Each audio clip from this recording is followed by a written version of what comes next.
show IPv6 route will let us look at the complete IPv6 routing table, but if we only want to look at the OSPF specifically learned routes, then we can do show IPv6 route OSPF to look at the OSPFv3 learned routes. Let's take a moment to review the show commands that we can utilize to verify our OSPFv3 configuration. We'll spend our time on R5, which we've just configured with an interface in area 0, that is interface serial 1/0, and we have two interfaces, Fast Ethernet 2/1 and 2/0 in area 567. So in R5, the first command we're going to look at is show IPv6 protocols, and this command, not as robust as we have seen in the world of EIGRP or even OSPFv2, but for OSPFv3, we can see that we have the OSPF process listed. And since it's IPv6 routing protocol, it's OSPFv3, and it's a process ID of 1 in this particular case. We can verify our router ID. It's 192.5.5.5 in this particular case. And we can see that we're also an area border router. And what makes us an area border router?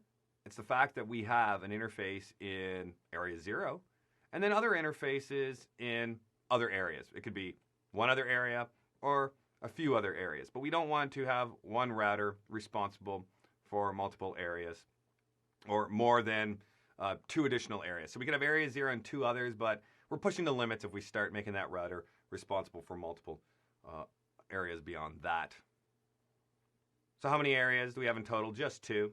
And they're 2 normal areas in this particular case, simply meaning that we haven't done any LSA filtering on the areas by making the areas stub or not so stubby or totally not so stubby. So those concepts still apply here for the LSA flooding. Let's take a look at show IPv6 OSPF. This is just your basic OSPF verification command. It allows us to verify the statistics and timers and communication, the number of times the SPF algorithm has run, just those basic statistics like that for the overall OSPF process. So here we're running OSPFv3 with a process ID of 1, and there's our router ID. So those timers, those statistics, the amount of time that SPF algorithm, hold times, wait times, LSA intervals, all that's listed here in the output.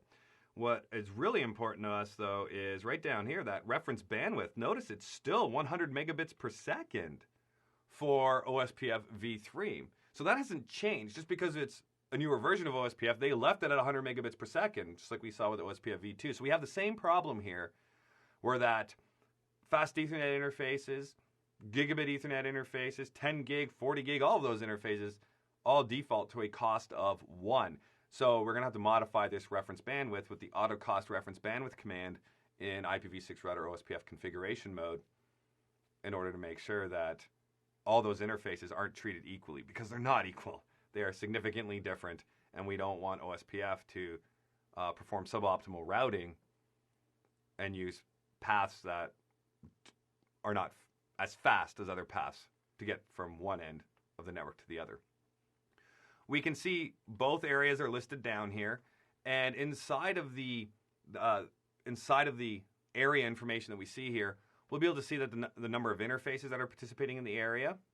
If we configured area 567 as a stub area, it would show up saying that area 567 is a stub area, or if it's a totally stubby area, it would show up as a totally stubby area. So anything that we modify in relation to the area itself as a whole, that information will appear in this output right here. The next command is show IPv6 OSPF interface brief. And this is a great snapshot of the interfaces that are participating in the OSPF process. In this case, we can see all 3 interfaces that are participating in the OSPF process. So once you enable OSPF on the interfaces, it's a great idea to come here and make sure that they are actually enabled for the OSPFv3 process. We can verify the process ID they've been attached to. We can verify the area that they belong to. So if for some reason you're not forming a neighbor adjacency with a router that you expect to form a neighbor adjacency with, double check this output, and you can see what areas they belong to. It's a way to take that out of the equation. So area 0 in this case, area 567, area 567. So everything's looking good so far. We have the cost specified of the interface as well, so 64. And our fast Ethernet interfaces have a cost of 1. Therefore, based on our reference bandwidth we have up top, gigabit Ethernet interfaces will have a cost of 1, 10 gig a cost of 1. So everybody's being treated equally here from 100 megabits and higher, which we don't want. We can verify the state. For example, if we are the designated router, if that interface is the designated router for that particular multi-access network that it's connected to. In this case, Fast Ethernet 2/1 is the designated router, but Fast Ethernet 2/0 is the backup designated router. So if we take a quick peek at our topology, you'll see that Fast Ethernet 2/0 is connected to R7, so more than likely, R7 is the designated router for that multi-access segment, that multi-access network that is between R5 and R7. We could also verify any neighbors that we have out of the interfaces, and in this case, Fast Ethernet 2/0 says we're 1 for 1, which is great. That means we expect to have one neighbor out there, and we do have one neighbor out there, and it's going to be R7. Same thing with serial 1/0. We expect one neighbor, we have one neighbor, and it happens to be R4. Whereas Fast Ethernet 2/1, we don't expect any neighbors. We don't have any neighbors. Why? Because if we look at that network, it's just hanging off there. There's no other routers out there. Therefore, we don't expect any neighborships to form. So based on the topology and based on this output, we can verify if OSPF is, so far, behaving correctly. And it is for us within our environment.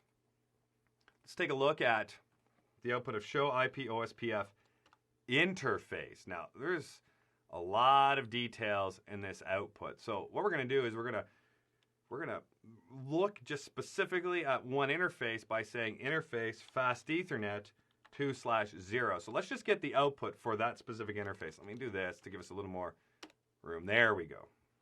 Get the clutter out of the way.